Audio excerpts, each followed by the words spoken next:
Welcome to the Channel Chat podcast.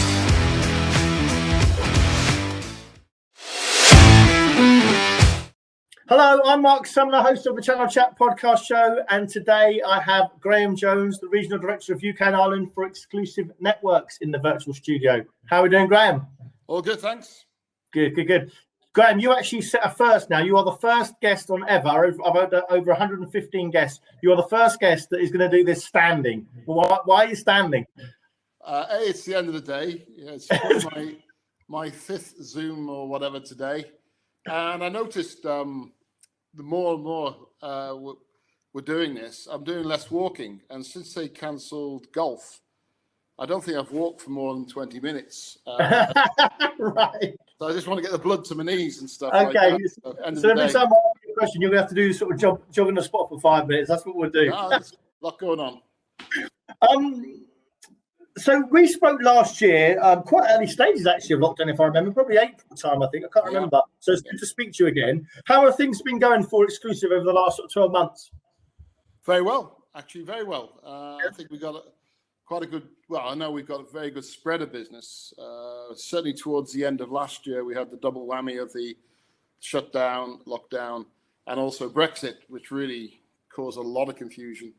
So at the end of December, we actually saw the bigger deals move out, not disappear, but because we got quite a resilient business, the sort of mid-sized business came in. So on the year, we actually came in just under budget, which we're all quite relieved at. So far, so good. Plus, we're lucky. I know a lot of people out there aren't very lucky at jobs at the moment, so we're not going to be bragging about it, but we're lucky that we're in the cyberspace anyway.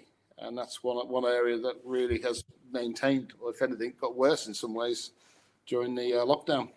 Yeah. And how challenging has it been for you personally, sort of managing a business sort of fully remotely during a pandemic? Has it been hard? It's been very hard because, I think all businesses are people businesses. Every business is based on people, but more so distribution, where it's all about interaction and delivering on your promises. And you can see I'm moving my hands now. And stuff like that. But for both vendors, our customers, and the team, it's been really difficult. So one thing we did do now is we're doing regular. We went bi-weekly. We're back to monthly updates now, because you can't assume that everybody working at home gets what's going on, and everybody's worried, and everybody knows somebody's either had COVID or has been furloughed. So we try to keep that communication with the staff up all the time. Yeah. And likewise, vendors, we've had very few meetings, and the same with our customers. Say it's just keeping that momentum. It's very, very difficult over video, but we managed to do it. And how have you managed to do it? Because everyone started doing the virtual quizzes and the virtual, Joe Wicks and all these different things to try and keep the momentum going. They also kept on doing town halls, making sure the communication was doing. How have you kept that momentum and that urgency that distribution always has to keep going? Because there's got to be people thinking, God, it's a slog now. We're going into the month 12. Everyone's getting a bit tired of it. Yeah, I'll keep using the phrase Groundhog Day. I mean, I'm saying, what bin is it this week? Is it brown bin or green bin this week? It's I'm just very lucky with the team we've got. They've got the really good energy. We're making the calls. We're trying to make it different. But you're right. There's only so much. I think we've probably got the best marketing team on the planet. There's only so many beer things you can do, quizzes you can do, and stuff like that. So I'm really, really glad that, there is a way out soon. We hope.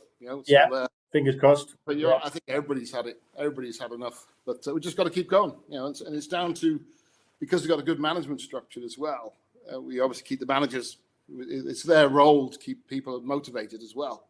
So even if they're down, we look after them. And remember, we work in the sort of Japanese management style. Our job is to support the kids below us, if you like, and above us, as we call it. So that's very much our job, to keep the energy going. Yeah, absolutely. So what are your plans for the new normal? Is there anything you've started doing differently that you're going to sort of keep in place when after the restrictions sort of ease?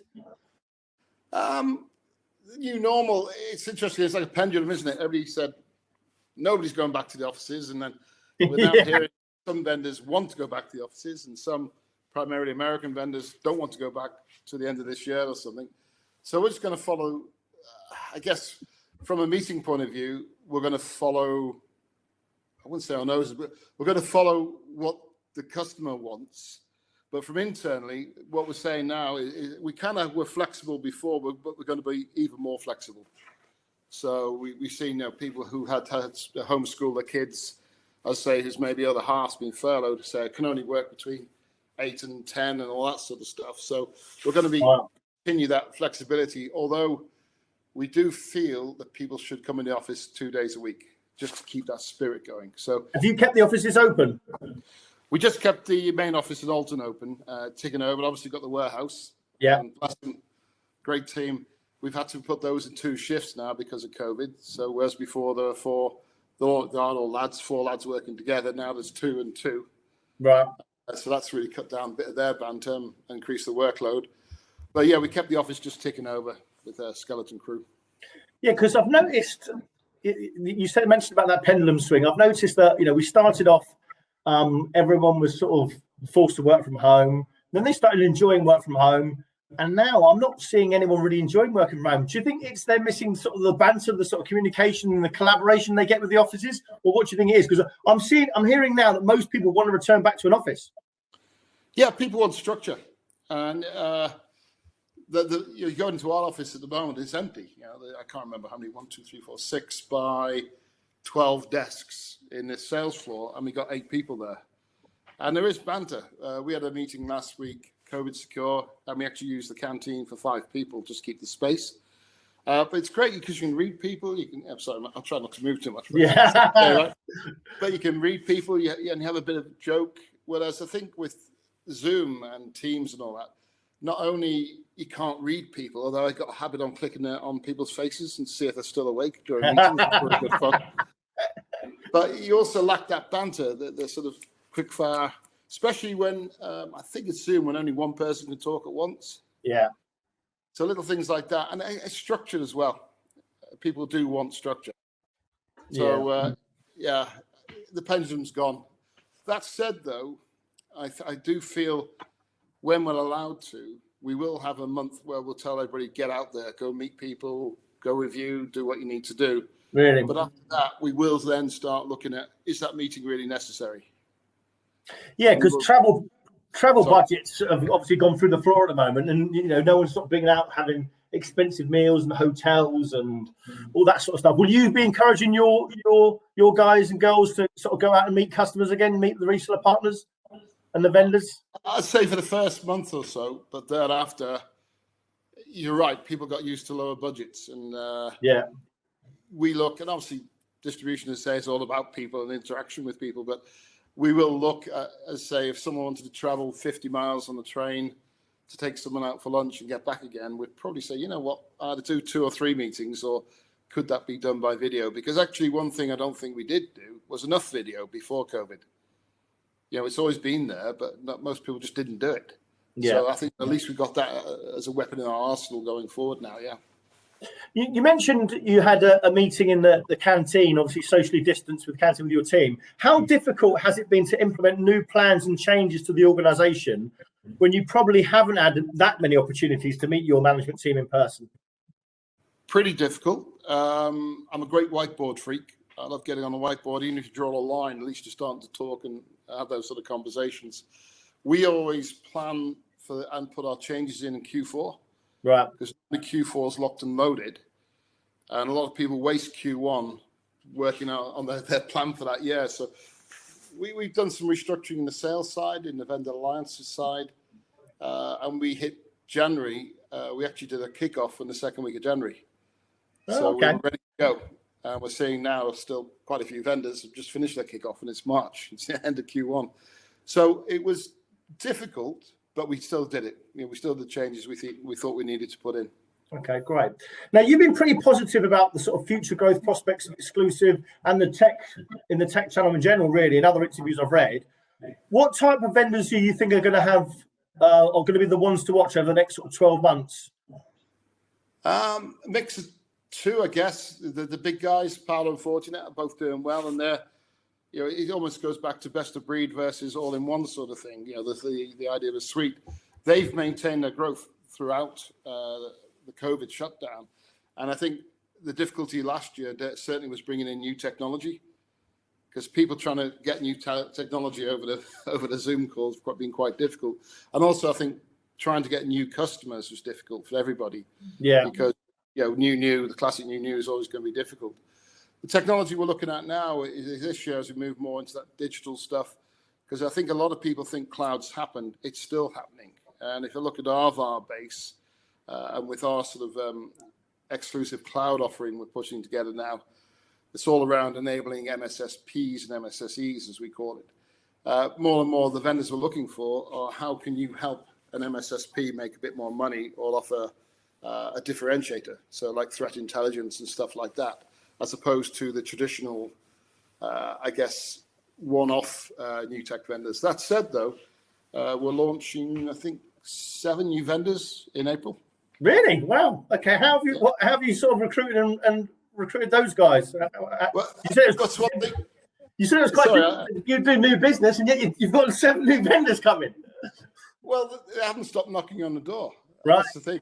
There's so many in every quadrant now, and the group kind of restructured how we're looking at new vendors. Cloud vendors alone, SaaS vendors now are probably the ones we only want to talk to. Really? People with hardware is really starting to slow down, although people still need it. But new vendors now, it's very much cloud orientated. We've got one who probably scans the whole internet externally every 6 days. So we're lucky that's good, smart. We'll come on to that. I'll tell you about that once we launch it. And then I said the other couple around threat intelligence, credential awareness. So you can go out and search on Marc Sumner and say, right, go search, and it'll tell you all what's going on dark web and everything. So it's got some funky stuff. And whilst I don't think it'll hit the volume, it'll still make people interested in what we've got to offer, and it'll complement the existing base. So that's how we put new tech together. Right. Okay. Now, you touched on this earlier. How do you sort of see the distribution landscape changing for MSP businesses? Because that's going to be a new area now. It is, and we don't want to use this channel to flog stuff, but obviously we launched Exclusive On Demand, which is our own sort of leasing MSSP program. That's rolling out quite rapidly now. We got over 40 UK partners signed, and that enables the partners to get used to monthly billing whilst we actually pay the vendors on time. So it's a really great shortcut. We've also launched our own data center offer, and that's something we put together in the last couple of quarters, which enables our partners, the smaller partners, actually some big ones interested, to have the full scale of a full-scale data center, but for very, very fixed and limited cost. So rather than go and sign up with the big boys with all that unlimited cost, we come out with a very fixed cost. You choose what size you want, and we're just offering a hosting service, if you like. But already we got 3-4 different vendor types up there. Right. So we're trying to help the smaller MSSPs make that transition, both with XOD and with Exclusive Cloud. Okay. Now, we mentioned this offline, actually. I know sort of Brexit news is sort of taking a sort of back seat sort of during the pandemic. Have you noticed any real changes to your business sort of since Brexit? Yeah. Basically, export into Europe's got more difficult. Simple as that. And I think where a lot of vendors didn't expect it, because we've also we got UKI, because we got the Irish operation. What we did in January, we basically moved our export part to Ireland, and asked most vendors to say, will you support us shipping through Ireland rather than into the UK and out into Europe? We got them to ship into Ireland and then out to Europe. So we probably lost 3 or 4 weeks just putting it all together. But now it's pretty seamless if we need to export into Europe or abroad. But specifically Europe, that was quite a shock. Well, I was talking to one of our vendor lads in France, and he imports tea from Whittards, and he had to pay tax the other day. He said, hang on, what's going to pay an import? So there's little things like that, but big things. If you're doing a rollout, we're doing a 10-country rollout with some petrol stations at the moment. Whereas before, we just do it in the UK, we'd stage it in the UK and ship it. Now we've had to move that operation to Ireland. But we're ready to go now, and we are operational there. Oh, great. And let's bring it up right to current day, Graham. So as we're moving into Q2 now, obviously it's speeding along so quickly now. Q1 seems to have just vanished even though we're having the pandemic, it's just lockdown seems to have just overtaken that, and we seem to be at the end of Q1, which is, I can't believe I'm saying that myself. What do you see the predictions and the trends in your own business over the next sort of 3 to 6 months? And what I mean by that is there anything you've sort of learned during the pandemic that you think, do you know what, we're going to keep that moving forward? We're going to keep doing that moving forward, and that could be the virtual quizzes. It could be anything. But is there anything over the next 6 months you think, do you know what, those are really good lessons we've learned there? We're going to take that moving forward. I think it's all the above. To be frank, there's not one thing now. I think about it. Certainly, we've always been good at communicating with our team, we thought, but we want to make sure. And I used to walk the floor and do like a staff meeting. I'd stand up on that sales floor and talk. We'll do that, but also make sure we got the video for everybody to get hold of that. We would review things like shows. Yeah. I think, and this is my view, right? But I think the big shows now, I'm not too sure that's going to have the same draw anymore. The idea of walking around a show, getting brochures. Or InfoSec and stuff like that. Yeah, but spending 60, 70 grand, all that. And I think once people have realized that actually, how much is that really, it's going to get me shot now, but how much is that really going to help my business by spending 100 grand plus 3 days of people out, So that's one thing we will be looking at is the events and what type of events we attend. Will you still do the sort of like, you did the Thursday club and stuff like that? Will you still do the events for partners to meet up? Yeah, that's what we're famous for. Yeah, I wanted the invites to that. We'll get you down on the next one. Yeah, that's what we're known for. And again, we looked at the format, but we're going to keep it much the same, which is a get together and a chill. Yeah. Provisionally booked one in October. We've also got a Christmas one provisionally booked. We've already done our golf day, provisionally booked in September. Right. But until the whole country's through to the end of June, we're just going to tread very carefully. No, but stuff like that with distribution, again, because we got used to living with not spending much on the entertainment side. Again, it's a pendulum. We've gone that way. Yeah. I think it'll move back, but I can't imagine, that we're spending a lot of money on shows and stuff like that going for the future. But thirsty clubs, yes, definitely. What's your view, and this is a bit left field, but what's your view on the sort of the big conferences as well, like the Microsoft conferences and the Cisco? Do you think they'll be as popular going off to Las Vegas and those events, or do you think that'll die down as well? I think it'll die down. I really do, especially if traveling becomes more complex. If you're going to have to get a test, you're going to have to sit on a plane like that, with a mask on for 8 hours, and you still don't know what you're going into the other end. So I just, and this is my view, it holds no appeal for me to go anywhere this year, and then next year we'll just have to see. But big conferences, again, I think companies now are saying, what do you get out of it? Yeah. You've been to Vegas for 5 days, apart from a hangover, and you've lost $400 on that craps table. Yeah. What have you gained about it? And that's the other thing. We didn't put any tracking devices on our people's PCs to see how much work they've done, but we know the stats.